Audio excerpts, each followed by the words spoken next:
28 नवंबर को देश भर के सिनेमा घरों में एक ऐसी मूवी रिलीज होने वाली है जो एक सच्ची घटना पर आधारित है। ये सच्ची घटना और कोई नहीं बल्कि बिहार के मुजफ्फरपुर की वो घटना है जिसने देश भर को झकझोर के रख दिया था। ये फिल्म का जो पोस्टर है वो लॉन्च हो चुका है और फिल्म अब रिलीज के लिए तैयार है। इस पर ज़्यादा बात करने के लिए हमारे साथ स्टूडियो में यहाँ मौजूद है पूरी स्टार कास्ट, जिनसे हम जानेंगे कि फिल्म में क्या कुछ वो लेकर आए हैं, जो मैसेज वो देना चाहते हैं उसके बारे में बात करना चाहेंगे। तो बहुत बहुत स्वागत है सबसे पहले आप लोगों का। Thank you so much. आपने हम लोग को यहाँ बुलाया, उसके लिए भारत एक्सप्रेस को बहुत बहुत थैंक यू सो मच। तो फिल्म के बारे में आगे हम जानेंगे, और तो सबसे पहले हम फिल्म के जो डायरेक्टर है और जो राइटर भी हैं उनसे हम जान लेते हैं कि फिल्म में आपने क्या कुछ मैसेज देने की कोशिश करी है, कितना चैलेंजिंग रहा, क्योंकि एक रियल स्टोरी पर ये बेस्ड है फिल्म, तो कितना चैलेंजिंग ये रहा। देखिए, स्टोरी तो चैलेंजिंग है क्योंकि रियल स्टोरी है, 2018 में घटित हुई थी, तो लिखना इतना आसान नहीं था। इसके लिए हमें मैं शुक्रिया अदा करूँगा उन लड़कियों का, उन बच्चियों का जिन्होंने ये स्टोरी हमें सुनाई, जो वहाँ पे ऑलरेडी छूटे थे, कैद से छूटे थे। इसके बाद चैलेंजिंग ये रहा कि 1.5 साल तो उसको लिखने में लग गया। लिखने के बाद फिर इसको बनाना उतना ही चैलेंजिंग था, क्योंकि बहुत ही समझ लीजिए कि ज्वालामुखी जैसा एक स्टोरी है कि ब्लास्ट होगा तो बहुत ज़्यादा चीज़ें हो जाएगा। और आज रिलीज़ पे है तो थोड़ा सा धीरे धीरे ब्लास्ट हो रहा है, जैसे जैसे पता लग रहा है आपके न्यूज़ के द्वारा और बड़ा ब्लास्ट होने वाला है इस इंटरव्यू के बाद। तो चैलेंजिंग तो बहुत रहा, लेकिन वो चैलेंज को ख़त्म करने में जो मदद किया उन बच्चों ने किया जिन्होंने ये स्टोरी बताई। तो फिल्म के बारे में आगे भी हम बात करेंगे और जानेंगे कि क्या कुछ इस फिल्म में खास है। तो सबसे पहले हम फिल्म के डायरेक्टर और लेखक कुमार नीरज से बात करते हैं कि फिल्म में क्या खास है। नीरज, इस फिल्म को आप लेकर आ रहे हैं जो एक सामाजिक मुद्दे पर आधारित है, जो एक राजनीतिक और सोशल मुद्दा रहा है, तो कितना मुश्किल और कितना चैलेंजिंग आपके लिए रहा ये? देखिए, चैलेंजिंग तो स्टोरी से लेके बनाने तक रहता ही है, क्योंकि हम लिख देते हैं, लिखने के बाद उसको बनाना और उस चीज़ को पर्दे पर उतारना बहुत आसान नहीं होता। हमने सिर्फ 2 घंटे की पिक्चर देख के हम लोग बोलते हैं ख़राब है या सही है, लेकिन उस बनाने में जितनी मेहनत लगती है, और इसमें क्योंकि ये रियल स्टोरी है तो उस चीज़ को पर्दे पे उतारना सबसे हमें मुश्किल से गुजरना पड़ा, क्योंकि वो उन बच्चियों का जो दर्द है आप इतना आसानी से नहीं कि फिक्शन करके आपने डाल दिया, इतना आसान नहीं है। उस चीज़ को आपको पर्दे पर उतारना है, तो उस चीज़ के लिए जो मेरे जो कैरेक्टर हैं, यानी कि जो मेरे एक्टर्स हैं, उन्होंने सबसे ज़्यादा मेहनत किया है। और मेरा चैलेंज था तो उनको कन्विंस करना कि आपको ये कैरेक्टर करना है, क्योंकि होता क्या है कि जैसे आपने फ़िल्म किया, फ़िल्म में लड़कियों का सबसे इम्पोर्टेंट क्या होता है? मेकअप, ठीक है। अब मेरी फ़िल्म में मेकअप ही नहीं है।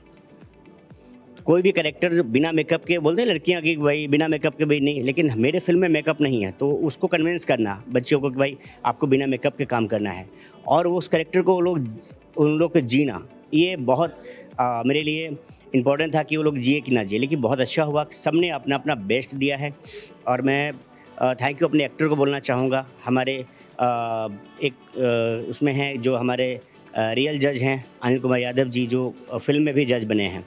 एक सीन था हमारा जो शूट हो रहा था, जहाँ पे हमारी कैरेक्टर जो अपने आके दुख बता रही थी और वो रो रही थी। आप विश्वास करेंगे उसी टाइम जो हमारे एक्टर हैं वो उनकी आंख में आंसू आ गए थे। नीरज, जब इस तरीके के फिल्म की सब्जेक्ट ली जाती है जहाँ पर सब कुछ रियल बेस्ड है, और ऐसे में कितना इम्पैक्ट ऑडियंस पे ये डाल पाएगी, तो आपने जैसा कहा कि हमने रियल दिखाने की कोशिश की, जहाँ पे मेकअप भी नहीं लगाया गया जहाँ पे एक्ट्रेस पे, तो कितना आप उसको दर्शकों तक पहुँचा पाएंगे? देखिए, हमने कोशिश की है सच को सामने लाने की। अब ये कनेक्ट करता है पब्लिक, वो उनको अच्छा लगेगा या नहीं लगेगा वो पब्लिक के ऊपर है। हमारा काम है सिर्फ हमने जो सच्चाई है उसको सामने पर्दे पे लाने का प्लान किया और हम रिलीज़ कर रहे हैं। अब ये पब्लिक के ऊपर है। आप जैसे जो इस न्यूज़ को जानते हैं वो अगर आके देखेंगे वो कनेक्ट करेंगे, क्योंकि लड़कियों पे है, तो बस आप लोग एक बार अपील करेंगे तो जाहिर सी बात तो कनेक्ट करेंगे ही करेंगे, क्योंकि मीडिया ही मेन है आज के डेट में। फिल्म की स्टार कास्ट हमारे साथ में है, तो आगे भी हम बात करेंगे। फिल्म की एक्ट्रेस है सनीशा, इनसे बात कर लेते हैं। सनीशा, आपका रोल काफ़ी चैलेंजिंग रहा, आपके रोल के बारे में हमें कुछ बताइए। Actually it's a very true story. और जब मैं इस कैरेक्टर को लेकर मुझे सर ने स्टोरी नरेशन दिया था तो कहीं ना कहीं मुझे बहुत चैलेंजिंग कैरेक्टर लग रहा था, क्योंकि जो मेरा जो कैरेक्टर है एक्चुअली बहुत चैलेंजिंग कैरेक्टर है। वो एक बहादुर लड़की होती है जो कि उस शेल्टर होम से निकलने की सभी लोगों की हेल्प करती है, और कहीं ना कहीं वो भी फंसी हुई होती है। तो वो एक ग्रुप में अपनी चीज़ें एक सबसे कॉन्वर्सेशन करती है कि हमें इस शेल्टर होम से निकलना चाहिए, भागना चाहिए, बट वो शेल्टर होम में वहाँ से निकलना पॉसिबल नहीं होता है। बट हम लोग वहाँ से निकलने के लिए सारी हदें पार कर देते हैं। और मेरा काफ़ी अच्छा एक्सपीरियंस रहा इस कैरेक्टर को लेकर, और कुमार नीरज जी के साथ काम करके काफ़ी अच्छे से हम लोग को उस कैरेक्टर में जाने के लिए, और बहुत मेहनत की है उन्होंने। हम लोगों ने बहुत प्रयास किया है इस मूवी के लिए, बहुत मेहनत की है। तो ऑफ कोर्स जब आप उसको थिएटर में देखेंगे तो आपको जेन्युइनली काफ़ी अच्छा सब लोग का कैरेक्टर देखने को मिलेगा, और सभी लोग का काम आपको पता चलेगा कि एक ट्रू स्टोरी पे कैसा काम हुआ है, कैसा नहीं हुआ है। तो कहीं ना कहीं पब्लिक को एक मैसेज के तौर से हम लोगों ने इस मूवी को बनाया है, ना कि एक अवेयरनेस के तौर से, क्योंकि ऐसा होना बहुत ही मतलब पब्लिक के लिए और लड़कियों के लिए भी कहीं ना कहीं वो सोचती हैं कि घर से बाहर मतलब घर पे हम लोग मतलब एक टीन एज में लड़कियां हो जाती तो सोचती हैं कि हम लोग को आज़ादी नहीं होती घर पे, मोस्टली ये लड़कियां सोचती हैं। बट मुझे ऐसा लगता है कि घर पर अपनी फैमिली के साथ और अपनी सभी लोगों के साथ वो अच्छे से रहें, ताकि उनको बाहर निकलने का ऐसा मिले ना, और कभी उनके साथ ऐसा कुछ हो, क्योंकि वो सोचती है कि हम शेल्टर होम में या कहीं जाकर अपनी चीज़ों को हम लोग कर पाएंगे, या हर चीज़ पे हम लोग घूम पाएंगे। सनिशा, मैं आपसे जानना चाहूँगी कि आज के दौर में जिस तरीके से एक एज ए एक्ट्रेस बहुत ज़्यादा कंपटीशन है, और ऐसे में अपना इम्पैक्टफुल देना परफॉर्मेंस कितना चैलेंजिंग रहता है, और कितना आपके लिए ऐसा रहा, क्योंकि एक साबित करने वाली चीज़ हो जाती है एज एन एक्टर, तो उसके बारे में क्या? बेसिकली मेरा ये फर्स्ट कैरेक्टर है जो कि मैंने इतना बाखूबी मतलब इस कैरेक्टर को मैंने फ़र्स्ट टाइम प्ले किया है, जो कि ऐसा जो है मुझे ऐसा लगता है कि हर एक एक्टर को चैलेंजिंग कैरेक्टर मिलना बहुत डिफ़िकल्ट भी होता है, क्योंकि हर कोई प्ले नहीं कर पाता है।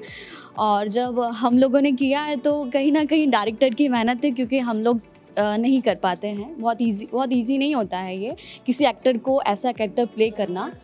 तो कहीं ना कहीं डायरेक्टर की बहुत मेहनत होती है इसमें, जो कि हमें उस कैरेक्टर में जाने के लिए वो अपनी पूरी मेहनत लगाते हैं। तो हम बात कर लेते हैं अनिल कुमार जी से, जो बाय प्रोफेशन जज है, और कहा जा रहा है कि आप इस फिल्म में एक जज की भूमिका में ही है, उसके बारे में कुछ बताइए। मेरा शुरू से मोटो रहा है कि न्याय करना नहीं, न्याय दिखना भी चाहिए। और जब मैंने इस पिक्चर के बारे में जानकारी हुई डायरेक्टर कुमार नीरज जी से, कुमार नीरज जी फिल्म जगत के ऐसे डायरेक्टर हैं, मैं इनसे बेशक कह सकता हूं कि ये पत्थर से भी एक्टिंग करा सकते हैं। और मेरे लिए तो पहला एक्सपीरियंस था। रियल लाइफ से रियल लाइफ में जाना कठिन होता है, लेकिन हमने ये सोच करके कि मैं डायस पर बैठा हूं और एक्चुअल में एक्टिंग नहीं कर रहा हूं, बस यही बार बार सोच करके हमने बखूबी न्याय करना नहीं, न्याय दिखना भी चाहिए, ये थीम को लेते हुए और मैंने एक्टिंग किया। 2024 में ऑक्सफोर्ड यूनिवर्सिटी में इस फिल्म को दिखाया गया था, ऐसा कहा जा रहा है।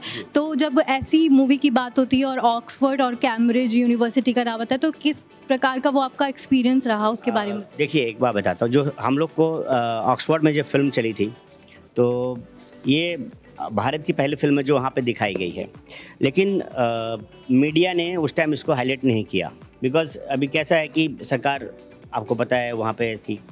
तो अभी है कि थोड़ा बहुत मीडिया इसको हाईलाइट कर रही है, क्योंकि ये इंडिया की पहली ऐसी फिल्म है जो ऑक्सफोर्ड में दिखाई गई, जहाँ पे 35 कंट्री जो है वहाँ पे उनके जो वुमेंस जो लिखते हैं वुमेंस के ऊपर, उन्होंने ये फिल्म को देखी। उनको सच में विश्वास नहीं हो रहा था कि ऐसा क्या सच में शेल्टर में हो सकता है। उनका क्वेश्चन था कि वहाँ पे प्रशासन क्या कर रही है। तो कई वहाँ लेडीज जो थी, वो जो हमारा फिल्म चल रहा था तो वो रोने भी लगी थी, क्योंकि कई ऐसा सीन है वहाँ पे जो उसमें डाला हुआ है, रोने लगी थी। लेकिन फाइनली जब उन्होंने फिल्म को ख़त्म किया, ख़त्म करने के बाद जो वहाँ के टीम ने, उन्होंने बोला कि ये फिल्म जो है इसका जो पार्ट 1 है यहाँ पे दिखाया गया ऑक्सफोर्ड में, सेकंड पार्ट है क्योंकि टू बी कंटिन्यू है वहाँ पे, सेकंड पार्ट जो है हम और वहाँ पे हार्वर्ड यूनिवर्सिटी यानी कि यूएसए में, अमेरिका में दिखाने वाले हैं। और उन्होंने ऑफिशियल ये कहा, क्योंकि क्या है कि एक फिल्म में आप उन लड़कियों का दर्द आप नहीं दिखा सकते, क्योंकि जो भयानक जो वहाँ पे हुआ है आप उनको बिल्कुल भी आप नहीं दिखा सकते। आपके लिए उसके लिए चाहिए टाइम चाहिए, तो 2 घंटे में आप पूरी फिल्म को नहीं ख़त्म कर सकते। तो हमारे जो बच्चियाँ हैं जो अभी कोर्ट में आई हैं, उसके बाद फिर आगे क्या होता है वो दिखाएंगे कि इसके बाद प्रशासन जो बाद में हेल्प की है, ऐसा नहीं कि सब प्रशासन उसमें गलत है। एक एसपी थी जो छापा मारने गई थी तो उनको ट्रांसफ़र कर दिया गया था, तो उसमें वहाँ के जो डीएम थे उन्होंने सपोर्ट किया था। तो बहुत बहुत धन्यवाद आप सभी का हमको शेल्टर होम के बारे में ज़्यादा जानकारी देने के लिए। धन्यवाद। तो मुझे मीडिया पार्टनर जो हमारे हैं, भारत एक्सप्रेस जो आपका चैनल है, उसको मैं धन्यवाद कहूँगा, क्योंकि उन्होंने बहुत सारे अभी जो हमारे साथ सपोर्टिंग में आए हैं, उसके बाद और भी चीज़ें खुल के आ रही है जो पहले नहीं थी। तो थैंक यू भारत एक्सप्रेस को जो हमारे फिल्म के मीडिया पार्टनर हैं, और ऐसे ही उनका सपोर्ट बना रहे। हम और भी चीज़ें जो हैं वो जल्द आप लोग के सामने प्रस्तुत करेंगे, ताकि जल्दी से जल्दी उन बच्चियों को जो है अपना जो कांड हुआ था उसका पर्दाफाश हो सके। शुक्रिया हमारे भारत एक्सप्रेस को जो हमारे फिल्म शेल्टर होम के मीडिया पार्टनर हैं, और इस फिल्म को प्रेजेंट स्पार्क मीडिया और AAA कर रही है, और पूरे इंडिया में जो हमारे भारत एक्सप्रेस है बहुत सपोर्ट कर रही है। उसके लिए थैंक यू सो मच हमारे मीडिया पार्टनर भारत एक्सप्रेस को। Thank you so much Bharat express, जो कि हमारे मीडिया पार्टनर बनने के लिए, शेल्टर होम मूवी जो जिसके मीडिया पार्टनर बनने के लिए थैंक यू सो मच। बहुत बहुत धन्यवाद भारत एक्सप्रेस मीडिया पार्टनर का। मैं आभार व्यक्त करता हूं कि आज के समय में सच्चाई दिखाने में अधिकतर लोग सामने नहीं आते हैं, और लेकिन मीडिया पार्टनर के रूप में भारत एक्सप्रेस ने पहला कदम उठाया है, और बिल्कुल सच्चाई को सामने लाने के लिए उन्होंने खूब प्रयास किया है। मैं आभार प्रकट करता हूं भारत एक्सप्रेस को, उसके परिवार को। तो ये थी हमारे साथ शेल्टर होम की स्टार कास्ट, जिन्होंने अपने एक्सपीरियंस हमसे साझा किए और बताया कि कैसे चुनौतियों का सामना करना पड़ा इस शूटिंग के दौरान उनको।